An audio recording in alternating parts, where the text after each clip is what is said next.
Evaluation theory में, evaluation theory Herbert Spencer ने दी थी सोशल साइंस में, वो भी कर लिया था हर्बर्ट स्पेंसर ने। ये थ्योरी डार्विन से ड्राइव की थी, डार्विन ने जो जूलॉजी में ओरिजिन ऑफ स्पीसीज में जो बात कही थी वो भी हम कर चुके थे। अब इसी इवैल्यूएशन थ्योरी को लेके कुछ और थिंकर्स हैं जैसे मैकाइवर, होबहाउस, उन्होंने अपने क्या ओपिनियन दिए हैं, और कुछ थिंकर्स ने इसी इवैल्यूएशन थ्योरी को कुछ स्टेजेस में भी डिवाइड किया है, वो सारा करेंगे। तो होबहाउस ने इवैल्यूएशन थ्योरी या उद विकास को लेके क्या कहा है कि जो सोसाइटी होती है, सोसाइटी का जो गुणात्मक पहलू होता है, उस गुणात्मक पहलू में वृद्धि के लिए इस सिद्धांत के अनुसार बुद्धिपूर्वक कुछ मूल्य जोड़े जा सकते हैं। कि जो उद्विकास का सिद्धांत है वो समाज के गुणात्मक पहलुओं में कुछ इंटेलेक्चुअल, बुद्धिपूर्वक की बुद्धि से महत्वपूर्ण या बुद्धि से रेलिवेंट मूल्यों को जोड़ सकता है।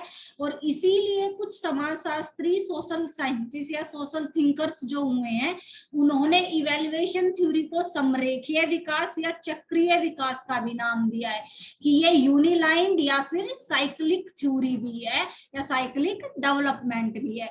यूनिलाइंड क्या होता है, जैसे हम एक लाइन खींचते हैं, उसी लाइन को हम आगे एक्सटेंड करते रहते हैं, उस लाइन को आगे बढ़ाते रहते हैं। अगर स्पेस की बेस्ड ऑन स्पेस एंडलेस होता है, लाइन का कोई एंडिंग पॉइंट ना हो। और साइक्लिंग क्या होता है, साइक्लिंग का मतलब है जिस बिंदु से स्टार्ट किया है घूमकर हम उसी पर पहुंच जाते हैं।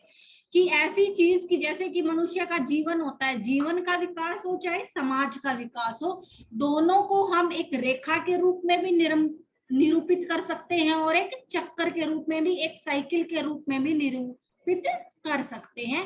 और इसी तरह की आइडियोलॉजी को लेके मॉर्गन, हैडन, एंगल्स और बेकोनन ने जो उद्विकास का सिद्धांत है, जो एवेल्युएशन थ्योरी है, उसके 3 स्टेजेस बताए हैं कि 3 अवस्थाएं होती हैं उसकी। फर्स्ट होती है वन्यावस्था। वन्यावस्था जब मनुष्य जंगलों में रहते थे, लेकिन उन्हें खुद का, सिर्फ खुद से रेलिवेंसी होती थी, चाहे उन्होंने ना तो फैमिली का डेवलपमेंट किया था, ना तो परिवार बनाया था, ना समाज बनाया था। जब जंगलों में रहते थे सिर्फ हर एक व्यक्ति खुद के लिए जीता था, खुद सरवाइव करने की सोचता था। फिर बर्बरता कि उसी वन्यावस्था में जब कबीलों की स्थापना हुई या परिवार जब बनने लगे, तो एक दूसरे के साथ जो कंपटीशन की भावना का विकास हुआ था वो बर्बर अवस्था थी। और थर्ड है सभ्यता। सभ्यता जो आज सिविलाइजेशन की हम बात करते हैं कि वन्यावस्था से लेके आदिम काल से लेके आज तक हमने कितना विकास किया है। और इन्हीं 3 स्टेजेस के बेसिस पे 3 युगों का या 3 एज को भी डिस्क्राइब किया जाता है। जैसे stone age, bronze age, iron age की हिस्ट्री में आप स्टडी करते हो ना इनको, सबसे पहले आग का आविष्कार हुआ था, पत्थरों से आग जलाई जाती थी, सारे मतलब पाषाण युग, पत्थरों के ही बर्तन वगैरह होते थे, उन्हीं चीजों से काम चलाया जाता था। फिर ब्रोंज एज आई, कांस्य जो धातु है उसका आविष्कार हुआ, उससे बनने लगे। और लोहा, आयरन एज उसके बाद आई थी कि आयरन हथियार बनाने उन्होंने शुरू किए थे। और इन्हीं 3 अवस्थाओं के आधार पर जीवन की जो प्रकृति थी या समाज की जो संरचना थी वो भी बनती थी। तो सबसे पहले जब जंगलों में रहते थे, वन्यावस्था थी, तो सबसे मेन हमारा सोशल एस्पेक्ट या हम एक समाज में जिस तरीके से रहते थे, जिस पर हमारा जीवन यापन निर्भर करता था, वो होती थी हंटिंग एज, कि शिकार करना ही सबका प्रमुख व्यवसाय था। फिर शिकार करने के साथ साथ चीजें डेवलप होती गई, पशुपालन करना शुरू कर दिया कि जो डोमेस्टिक एनिमल्स थे पालतू पशु बनाने शुरू कर दिए। और जब पालतू पशुओं की व्यवस्था आई तो लोगों ने एक जगह नदियों के किनारे पर अपना घर बनाना शुरू किया और स्थायी कृषि आ गई, तो एग्रीकल्चर एज कहा जाने लगा उसको। और आज हम जिस एज में रह रहे हैं वो है इंडस्ट्रियल एज, कि ज्यादा से ज्यादा औद्योगिक विकास की अवधारणा जब निहित हुई, तो औद्योगिक विकास की अवधारणा में ही आज हम जी रहे हैं।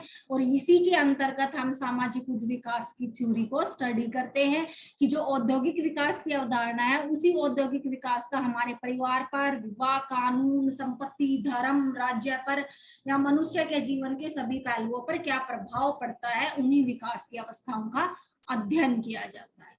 तो इन थिंकर्स ने जो ये स्टेजेस बताई हैं या एजेस बताई हैं एवोल्यूशन थ्योरी को लेके, उन्हीं के बेसिस पे हम एवोल्यूशन थ्योरी को क्या मान सकते हैं कि एवोल्यूशन थ्योरी इन रियलिटी है क्या।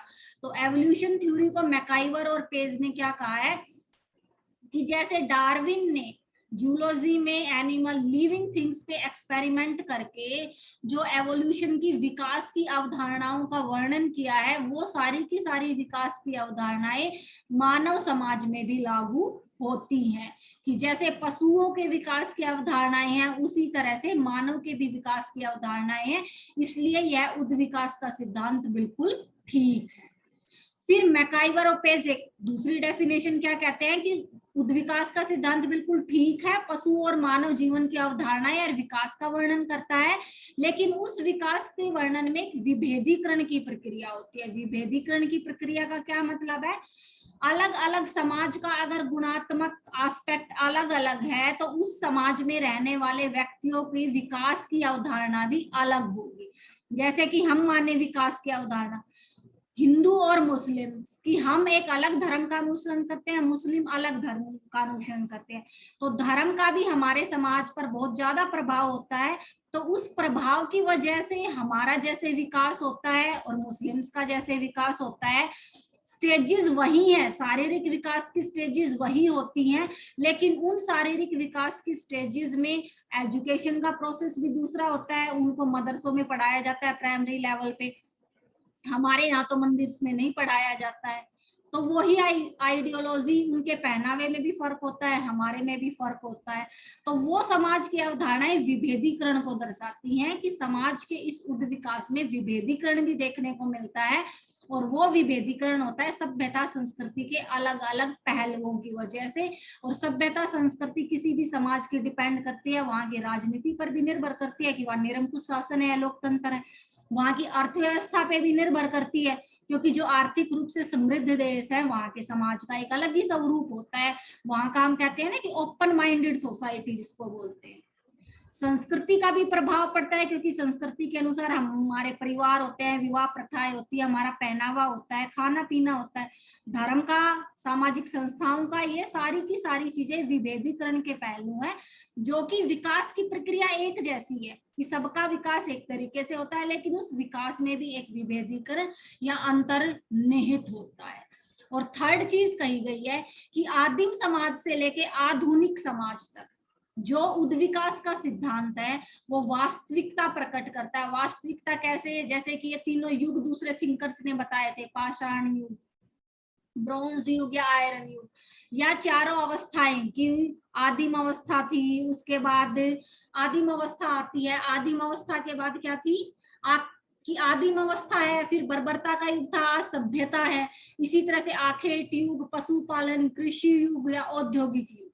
कि सारी की सारी अवधारणाएं यही दर्शाती हैं कि समाज का जो विकास होता है वो विकास उसके धर्म से, उसकी राजनीति से, उसके आर्थिक सांस्कृतिक सभी संस्थाओं पर, इन सब संस्थाओं के अपने अलग अलग काम होते हैं, लेकिन इन्हीं सभी संस्थाएं जो समाज से रेलिवेंसी रखती हैं, समाज से निर्भर है, समाज से प्रभावित होती हैं, ये तो सारी की सारी उद्विकास में या विकास में कारण बनती हैं या प्रभावी भूमिकाएं अदा करती हैं। जैसे कि मैकाइवर ने एग्जाम्पल से शो किया गया है, जैसे धार्मिक तत्वों का सांस्कृतिक तत्वों के साथ संबंध। हमारी संस्कृति क्या है, जैसे हम हिंदू हैं तो हिंदुओं में जब बच्चों का जन्म होता है तो जो पुण्यन संस्कार करवाए जाते हैं वो मुस्लिम से बिल्कुल डिफर है, बिल्कुल अलग है। बौद्ध धर्म को मानने वालों से अलग है, क्रिश्चियंस को मानने वालों से अलग है। अब जो बच्चे के जन्म पे जो कल्चरल फंक्शंस वगैरह होते हैं वो हमारी संस्कृति है, लेकिन वो संस्कृति प्रभावित हो रही है धर्म से कि हम किस धर्म का अनुसरण करते हैं, उसी धर्म के अनुसार उस चीज की पालना होती है। जैसे हम हिंदू हैं तो हमारे यहाँ शादी एक अलग तरीके से होती है, मुस्लिम्स के अलग तरीके से होती है। अगर एक कॉमन एस्पेक्ट लिया जाए तो हमारे यहाँ जैसे लड़की जब शादी होती है ना, तो मतलब इवन नॉर्मल हिंदुओं में तो या सनातन धर्म को मानते हैं, जो मंदिर में या घर पे आग के चारों तरफ फेरे दिलवाए जाते हैं, लेकिन मुस्लिम धर्म में क्या होता है, जो निकाह पढ़ाया जाता है, कि उस निकाह में सबसे पहले लड़की से क्यों पूछा जाता है कि अगर लड़की मना कर देगी, कि वो जब काजी उससे पूछता है कि अगर वो मना कर देती है तो फिर लड़के की कोई रेलिवेंसी नहीं रहती है, इसीलिए सबसे पहले लड़की का समर्थन हासिल करना होता है। लेकिन हमारे यहाँ ऐसी कोई पॉलिसी नहीं है। फिर धर्म का जादू एवं संप्रदाय से संपर्क, कि धर्म का जादू और संप्रदाय से क्यों है, कि हम भगवान को मानते हैं ना। जैसे अब कोरोना काल में भी बहुत सुनने को मिलता था कि हवन करवा रहे हैं, या गाँव में जैसे हवन चल रहा है, या धुआं मतलब जो भी कुछ ऐसी प्रथाएं, कुछ ऐसी बातें सुनने को मिलती हैं जो अगर रेलिवेंसी देखे तो हमें अंधविश्वास भी लगता है, लेकिन फिर भी हमारा मन उनको मानता है, हम उन चीजों का अनुसरण करते हैं, क्योंकि हम एक ऐसे संप्रदाय से बिलोंग करते हैं जो उस अलौकिक शक्ति को स्वीकार करता है कि उस अलौकिक शक्ति का स्वरूप है। इसलिए धर्म से ही रेलिवेंट है ये, क्योंकि हम अपने धर्म के अनुसरण से ही उन सब चीजों का अनुसरण कर रहे हैं। नेक्स्ट है महत्वपूर्ण धार्मिक संस्थाओं का उदय, की धार्मिक संस्थाएं समाज में सबसे बड़ा रोल प्ले करती है। और धार्मिक संस्थाएं की अगर हम पत्थर पूजा करते हैं तो मंदिरों में हमारे जो पुजारी हैं उनको हम बहुत ऊंचे दर्जे का मानते हैं। राजकाज में जैसे पहले राजतंत्र होता था तो राजा के दरबार में एक धर्मगुरु होता था ना नियुक्त, उच्च अधिकारी पद उसको दिया जाता था। धर्म से संबंधित सारे मामले उसी के नियंत्रण में रहते थे और राजा उनकी बातों का अनुसरण भी करता था।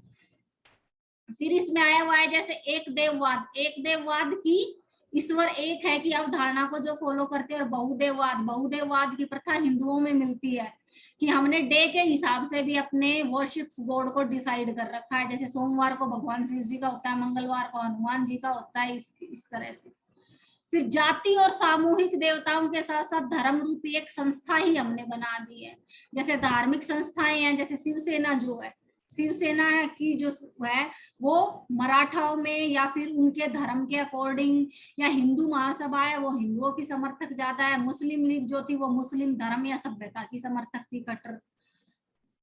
धर्म के आधार पर ही पुरोहितों को हम मान्यता देते हैं, उनके कामों को स्वीकार करते हैं, और वो हमें जो अनुसरण प्रदान करते हैं, हमें जो मार्ग दिखाते हैं, उस मार्ग को हम जो का त्यों स्वीकार कर लेते हैं।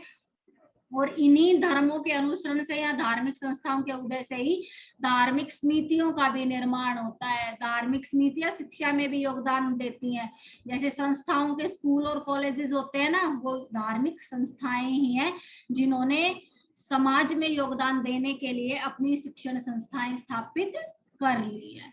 तो ये था कंप्लीट उद्विकास का सिद्धांत कि एवोल्यूशन थ्योरी क्या है। अब कंप्लीट एवोल्यूशन थ्योरी होने के बाद एवोल्यूशन थ्योरी का क्रिटिसिज्म दिया गया है कि एवोल्यूशन थ्योरी में भी कुछ कमी रह गई है।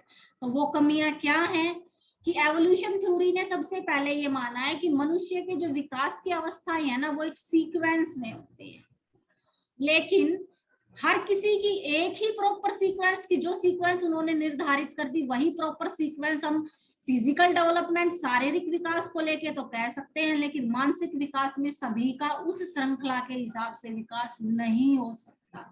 अब सब बच्चों को प्राइमरी लेवल पे सारी चीजें पढ़ाई जाती हैं, 10th तक सारे सब्जेक्ट सबके पास कंपलसरी होते हैं, फिर +1 +2 में जो स्ट्रीम डिवाइड होती है और उसके अकॉर्डिंग हम अपने इंटरेस्ट से लेते हैं।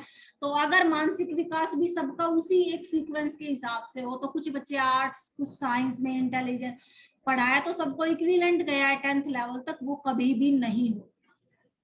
सेकंड, इसका क्रिटिसिज्म या आलोचना क्यों की जाती है, कि जिस संस्कृति को लेके ये सिद्धांत बात करता है कि संस्कृति का जो विकास होता है वो समान या समानांतर एक सीक्वेंस में होता है, तो संस्कृति का विकास कभी भी समानांतर नहीं माना जा सकता, क्योंकि संस्कृति का विकास हमेशा उस संस्कृति के प्रचार प्रसार पर निर्भर करता है।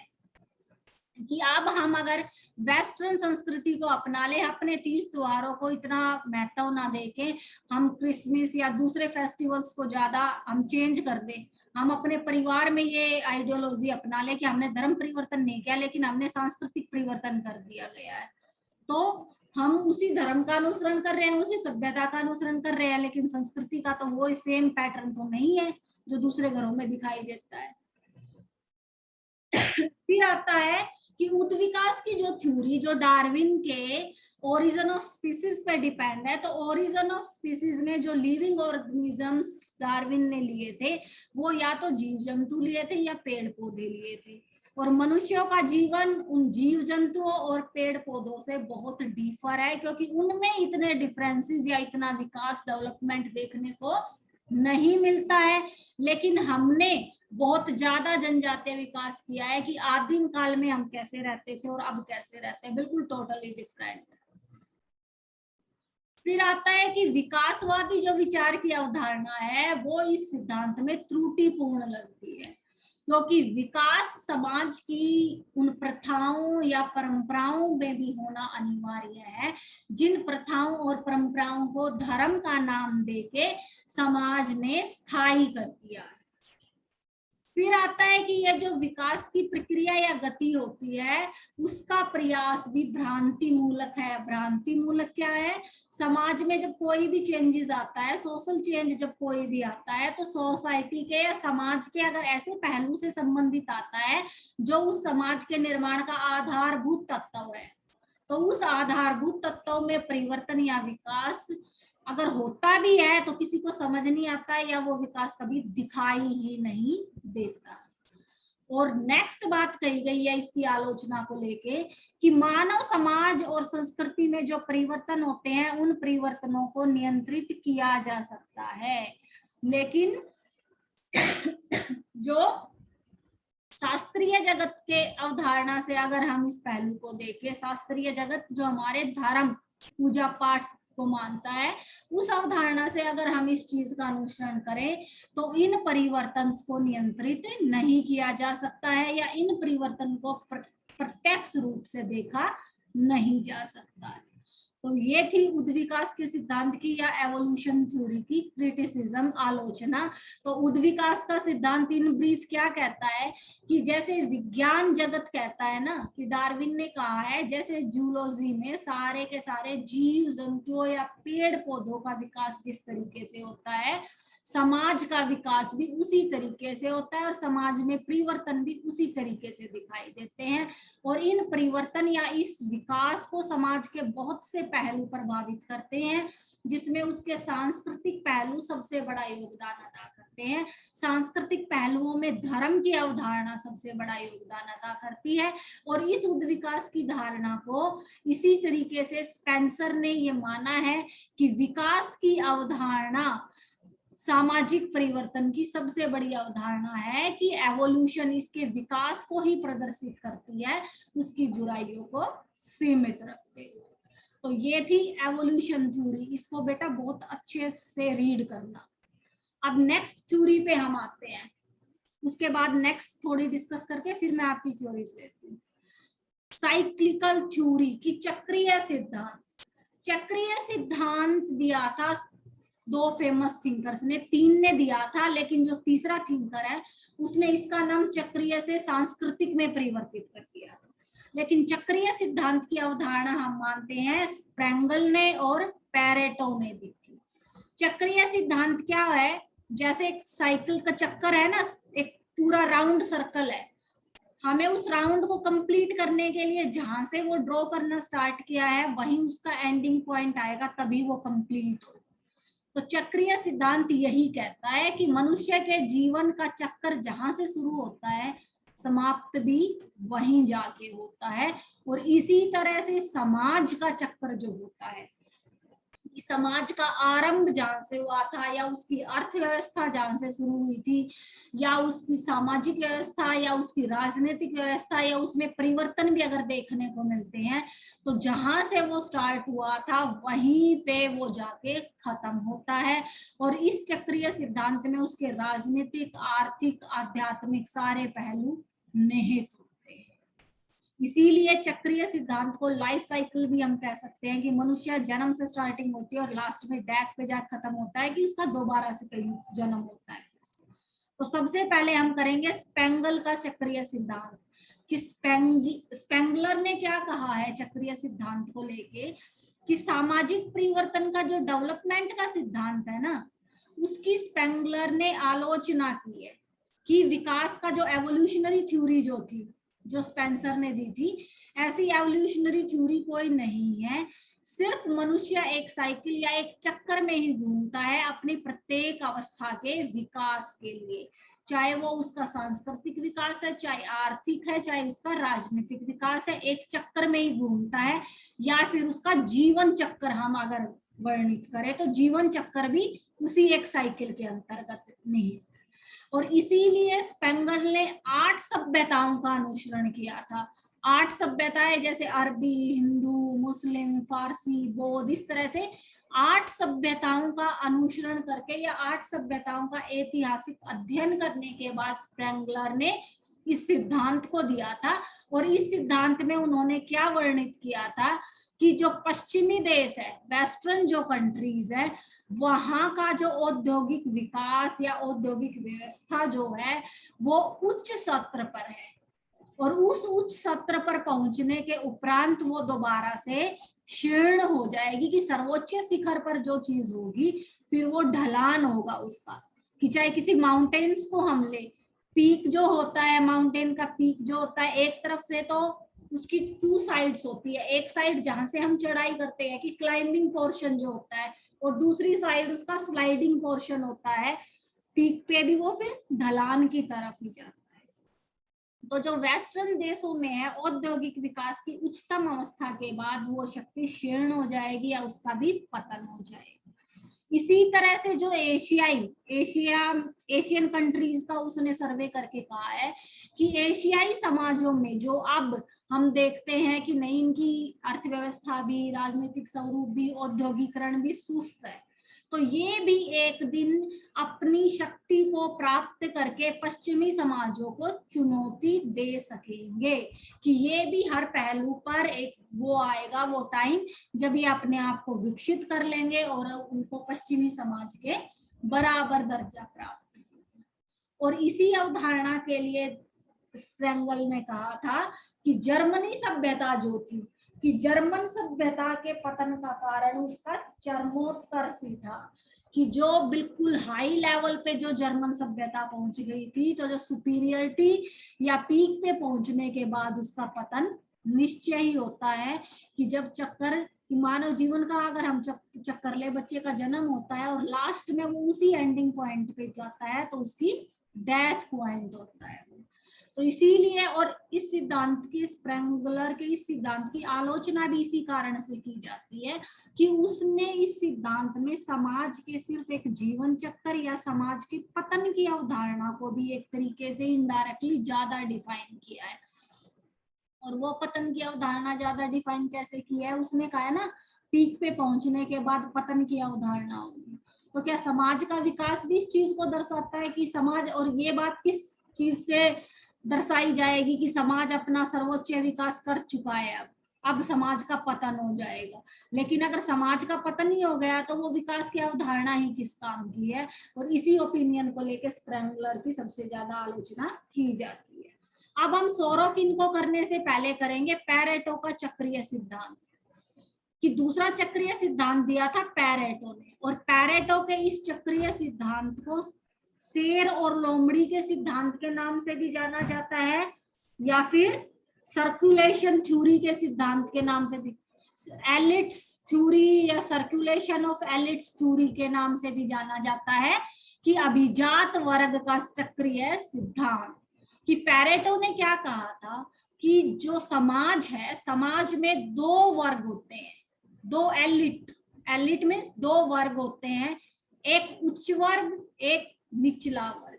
कि एक अभिजात वर्ग होता है और एक जो शासित या शोषक, 2 माने जाते हैं। एक कैटेगरी में जो राजा आते हैं, शासक आता है, दूसरों में शासित जिनके ऊपर वो शासन करता है। तो 2 अभिजात वर्ग स्थित होते हैं, एक उच्च वर्ग की सदस्यता वाले लोग होते हैं समाज में, और एक जो निम्न वर्ग की सदस्यता वाले लोग होते हैं। जो उच्च वर्ग की सदस्यता के लोग होते हैं वो ज्यादा बुद्धिमान होते हैं, कुशल होते हैं, साहसी होते हैं, और शासन की राजनीतिक व्यवस्था पर भी इन्हीं लोगों का आधिपत्य होता है। और जो निम्न वर्ग की अवधारणा के लोग होते हैं वो उच्च वर्ग के कंपैरिजन कम बुद्धिमान, साहसी, कुशल और नेतृत्व की क्षमता विहीन होते हैं। इसीलिए इन लोगों पर उच्च वर्ग के नेतृत्व में ये चलते हैं और उच्च वर्ग इनके ऊपर शासन करता है।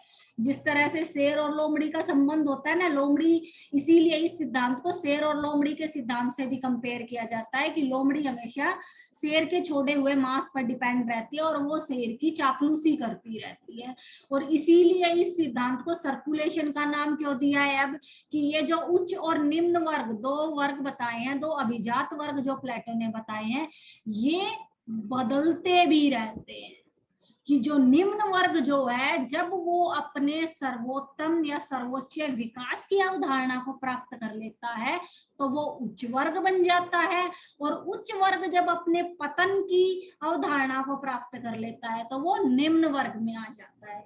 जैसे कि राजनीतिक शासन व्यवस्था में होता है, जो शासक वर्ग है वो नेक्स्ट इलेक्शन में विपक्ष का दल बन जाए, और जो विपक्ष में जो दल है वो नेक्स्ट इलेक्शंस के बाद शासक दल बन जाए, कि वो उनकी सरकार आ जाए, वो विपक्षी बन जाए, वो विपक्षी जो है उनकी सरकार आ जाए। कि ये जो सर्कुलेशन है ये घूमता रहता है, इसीलिए पैरेटो के इस सिद्धांत को सर्कुलेशन थ्योरी के नाम से भी जाना जाता है। कि समाज में ये जो दो अभिजात वर्ग है, ये अपने विकास की अवधारणा को प्राप्त करते हुए निरंतर अपने स्थान का परिवर्तन करते रहते हैं, और इनके स्थान के परिवर्तन में या इनके इस चक्र परिवर्तन में सबसे महत्वपूर्ण भूमिका कुछ रेसिड्यूसीज होते हैं, कि समाज में कुछ ऐसे चालक होते हैं, चालक मीन्स जो इनको अपनी स्थिति प्रदान करने में, कि चाहे पतन में चाहे विकास में महत्वपूर्ण योगदान अदा जो चीजें करती हैं, वो चालक जो अपने तत्कालीन स्वार्थों को महत्व देते हैं और आदर्शवादी लक्ष्यों से बाहर जाना नहीं चाहते हैं। इसीलिए इन चालकों से संबंधित वर्ग अपनी प्रभु सत्ता स्थापित करता है, और इसी सत्ता के परिवर्तन से ही समाज में भी परिवर्तन देखने को मिलता है। तो पैरेटो के सिद्धांत को ज्यादा ऑथेंटिक माना जाता है चक्रीय सिद्धांत में, क्योंकि पैरेटो ने समाज के इस चक्र को, कि उच्च और निम्न दो अभिजात वर्ग की अवधारणा को राजनीति शास्त्र से रेलिवेंट करके समझाया। लेकिन पैरेटो के भी इस अभिजात वर्ग के परिभ्रमण को, कि सर्कुलेशन थ्योरी ऑफ एलिट्स, कि सर्कुलेशन थ्योरी ऑफ एलिट्स को भी कुछ मिसकॉन्सेप्ट किया जाता है, या इसकी भी आलोचना एक अवधारणा से की जाती है, कि स्प्रेंगल, सोरोकिन और पैरेटो, कि तीनों ने, सोरोकिन हमने नहीं किया है अभी, कि स्प्रेंगल ने भी साइक्लिक थ्योरी दी थी, चक्रीय सिद्धांत दिया, पैरेटो ने भी चक्रीय सिद्धांत दिया। लेकिन स्प्रेंगल ने ये माना कि इस चक्रीय सिद्धांत में मनुष्य जहां से अपनी प्रारंभिक अवस्था से जो यात्रा शुरू करता है, उसका अंत भी उसी प्रारंभिक अवस्था पे जाके होता है। लेकिन पैरेटो ने अपने चक्रीय सिद्धांत में माना, या अपनी सर्कुलेशन थ्योरी में माना है, कि अंत हमेशा वहां नहीं होता है, चेंज होते रहते हैं, सोसाइटी में भी राजनीतिक व्यवस्था में भी। तो दोनों चक्रीय सिद्धांत में एक मिसकॉन्सेप्ट आता है, कि चक्र का मतलब तो यही अवधारणा होती है, जहां से शुरुआत वहीं पे अंत।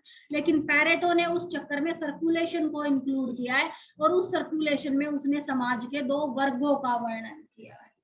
अब चक्रीय सिद्धांत में तीसरी अवधारणा जो है वो आती है, तीसरी अवधारणा सोरोकिन का कल्चरल सिद्धांत, की सोरोकिन का सांस्कृतिक सिद्धांत।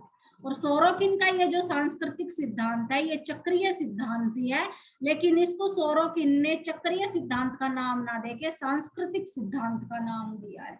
और कल करेंगे बेटा सोरोकिन का सांस्कृतिक सिद्धांत। अब आप जिसको उद्विकास के सिद्धांत में किसी को कोई डाउट हो